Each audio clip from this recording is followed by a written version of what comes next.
remember one time it was Gino Auriemma made a comment after one of the times I think they won a national championship or something like that. He's like, when I watched film, I watched the bench more than anything. If you don't cheer for your teammates, you're not going to play for me, because to me that proves you're selfish. And so it's just something that, like you said, even if he's not on the floor, he's still got a big part, because he is on the sideline giving us the stank face or whatever that gets the bench going, that gets, social media riled up when something happens and they go to him. He also does the pregame dances, which are very important. Yeah. Very important. So this could be a sort of a breakout year for him, just in terms of a more expanded role and time on the floor. We'll move on to a guy who I think this year we're finally, hopefully, going to see what he can do. Talk about a breakout year. This could be the year for this guy. And it's Andrew Platek. Only averaged at 1.1 points per game last year. And in his 2 years on campus, hasn't yet carved out a role on the team. Like, he's always been on the blue squad. And a lot of that's just because of the depth we've had on the wings. And now you bring in the transfers we did this year with Christian Kelling and Justin Pierce. It's still a little crowded, but it's only for a year. And I think in the back of Roy Williams' mind, he's going to have to think about next year. You're not most likely going to have Cole Anthony. No, that's a guarantee. Unless something happens, he's gone. He'd have to get injured. Let's be brutally honest. There's no way. You're not going to have Pierce.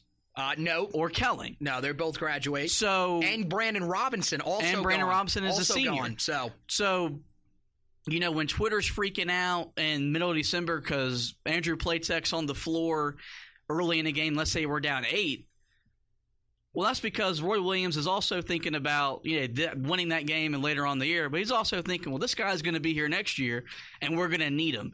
And we've seen this kid show the ability to play. Mm-hmm. He can play in the ACC level. He can shoot it as good as probably anybody on the team. The kid's got that good of a shot. Is the confidence there right now? I don't know. A lot of that's because he's not on the floor a lot. Right. So you don't want to get in there and jack up a three, because then a lot of times that earns your seat back on the bench. He's not the best defender, but he willingly tries to defend. I think he's better than people give him credit for. I really do. I saw him last year at times come in, and he's a guy that does bring energy. He's not – I don't think he's the most technically sound defensively, but I think he's a guy that, like you said, there are a lot of guys that we see them out there, and honestly, we're saying, okay, they're just, they're kind of out there. They're like no offense, Kobe White was seen as a guy that, okay, we want him to conserve energy for the offensive end because that's where he shines. He's a solid defender, but a guy like Andrew Platek, I've never had a problem with his willingness to defend. He's always a guy that's shown me that he's going to go out there and, if anything, at least try to do that. Yeah, and so I think he's poised to be, like I said, this year's B-Rob, where his role is going to expand a little bit. Mm-hmm. And I think, if he jumps on the opportunity, can really make a name for himself going into what would be his senior year, because there will be a lot more space on the wing for him to play. We've seen him a little bit at times. And now you won't see it now where, he won't handle the ball a whole lot. We saw that kind of his first years at times. He would kind of handle the ball at times. Right now, we don't need another ball handler with as many. You could see him sometimes because we don't have that veteran point guard presence, but that'll most likely be Leaky unless – something just because we don't know about Leaky still. We don't know where he's exactly at because Roy Williams still said there is some recovery time. So you never know. Maybe early in the season, if Leaky is still not 100%, you could see him there. But I agree. One of the comparisons that I make with him is he's very similar to Kenny Williams in the fact that he was a guy coming out of high school that all we heard about him was shooting. He could knock down any three that he looked at, and it's not there because, like you said, I think it's a confidence thing. You wonder because Kenny Williams never really seemed to gain that confidence to the level that I think some people thought. I wonder if Platek will ever get there. Even if he doesn't, there's still a role for him to be effective. We saw that with Kenny Williams. I don't know if he's going to be that good of a defender, but, I don't know. Hopefully, maybe this is the year that he does step up, because I remember watching his high school highlights, and I know I hate this for Andrew because so many people will bring this up. Well, he was a 3-star prospect. This was a guy that, Roy just kind of, he liked, but, he could have gotten someone better. At the time, remember, we were still under the NCAA cloud. And to be honest with you, when I went back and watched him on film, he knocked down just about everything he looked at. And these were not the easiest shots. This kid can shoot. It's just, like you said, it's about confidence. Does he have the confidence to say, I'm going to step into my shot and shoot it here? Maybe he gains that like B-Rob did. Maybe he doesn't and has to settle for a lesser role. Just have to wait and see. Yeah. So you said you want to touch on some other guys that are, mainly the blue squad guys. Baby Jet is back. This will be, I believe, his senior year on campus for Carolina. Yeah, his was weird because he came in as like a sophomore. Then he sat out a year. Very strange. And this is a guy, we saw at times last year when his moments – there were times people wanted him on the floor. Yeah, let's be real honest on here. That was a legit discussion. Was does this guy deserve minutes? There might be a realm of possibility depending on the status of Jeremiah Francis and Anthony Harris. Remember, Anthony Harris is coming off an knee injury of his own. To actually have a 4 to 6 minute role on the team. But look, we understood what it was when this kid came here. It was he's wearing his daddy's footsteps, wearing his number. Mm-hmm. He's not as quick as his daddy was on the open floor. He's pretty quick, though. That's one thing he's got. He's got some speed. I remember it was the Elon game. He got a lot of time because we just absolutely destroyed them. And he showed moments where he can act, he can play. It's not just, we let him come here because his daddy's, Kenny Smith. He can play. Also, it would be a special moment this year if he was able to start the senior night game for Carolina. They're going to have a weird conundrum when that comes because there's more than 5 seniors, I believe, on the roster all the way down. It's going to be interesting because who do you value? Are you going to focus on the guys that have been there the entire time, or are you going to let Kelling and Pierce have their moments? I mean, if I had to guess, in the middle of July, probably Pierce and Kelly. No, you probably value the guys that have been there in the program.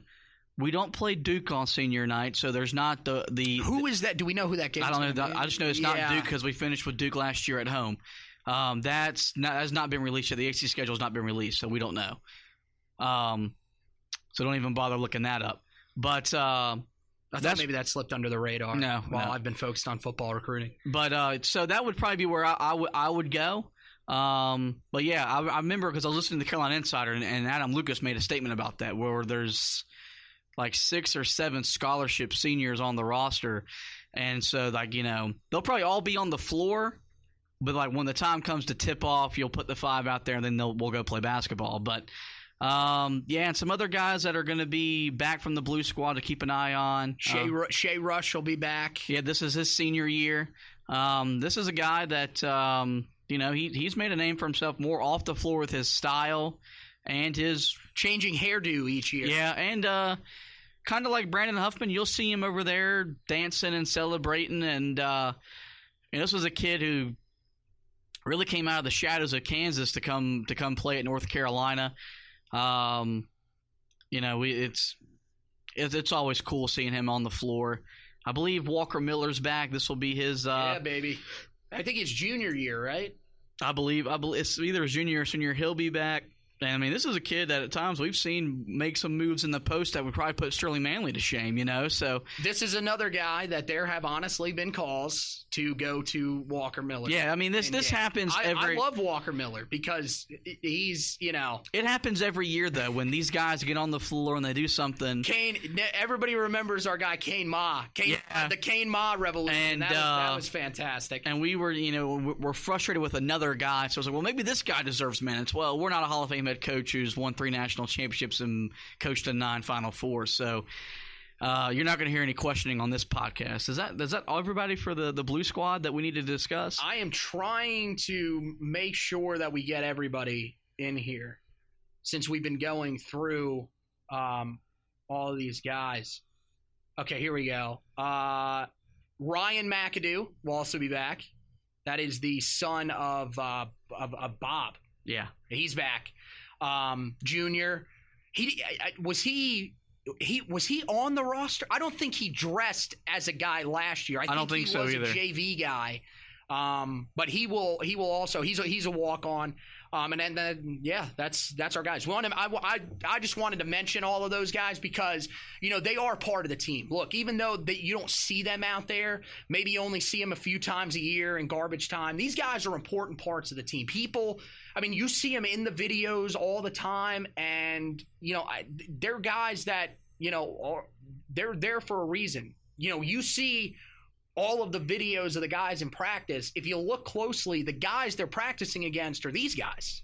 These are the guys that are making the other guys better. Yeah, they are. They deserve a shout out. These guys work hard just like everybody else. Hell, some of them probably work harder because they're not on scholarship. So I thought it'd be cool to shout them out. But we talked about it so many times. This roster looks great. Just looking at it right now, I'm excited. Yeah, this is as good as a roster Carolina has had, top to bottom, easily since 16. Yes. I would say it's probably better on paper, and probably since 12, in terms of just the amount of talent at all the positions.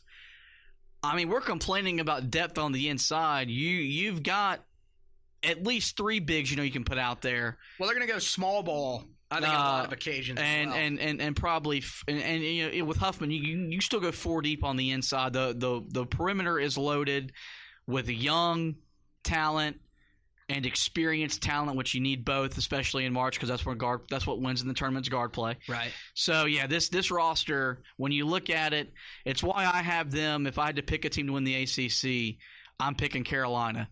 The roster is probably the best in the conference, top to bottom, in terms of depth. Top to bottom, I would say yes. Just based on talent, still probably Duke. Can I say this? I cannot wait until the first person freaks out when Leaky Black is playing at the 4 in one of the sets that we're going to run. It's going to happen because he's 6'7". He's 6'7". It's going to happen. And Roy's going to want to screw with somebody. Oh yeah. And people are going to freak out. The couch, the armchair coaches. I don't like the armchair quarterback thing when it's not. It's not football. It's armchair coaching. Coaches. Oh, they're going to lose it. Twitter will be lighting up. We're looking at you, Megan Arrington. That's right. Wow. That's right. How dare you do that? Hey, we'll figure out if she watches now. Can we do that each week? We'll just call out a listener that we think listens and see whether or not they respond, and that's how we figure out if they listen.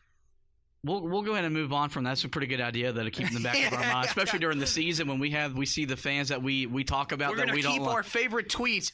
This week's new segment. Yes. This week's Roy Shoulda. Yeah, right. There we go. We'll read off a tweet which is going to be just wildly inaccurate. It happens. Moronic. Do we stay away from the fire Roy ones though? Because those are always going to happen. Yeah. We got to do the in-game execution things, like the players on the floor. Those are always my favorite. We should put out. So there will be times where KJ Smith will be featured.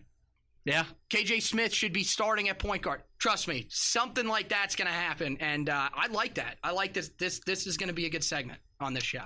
Moving on to NBA free agency for Carolina players involved. Free agency started about 11 days ago. I know it's been a while since we've been with you guys. We were too busy catching up on all the free agency stuff. And a lot of Tar Heels got involved in this. Reggie Bullock and Wayne Ellington both decided to hold off on Bullock. He apparently trying to rework the deal. Still wants to be with the team. He's going to be a Knick, but they're just reworking the money. Yeah. Both, in the NBA world, you would say they sacrificed their careers to go play for the Knicks.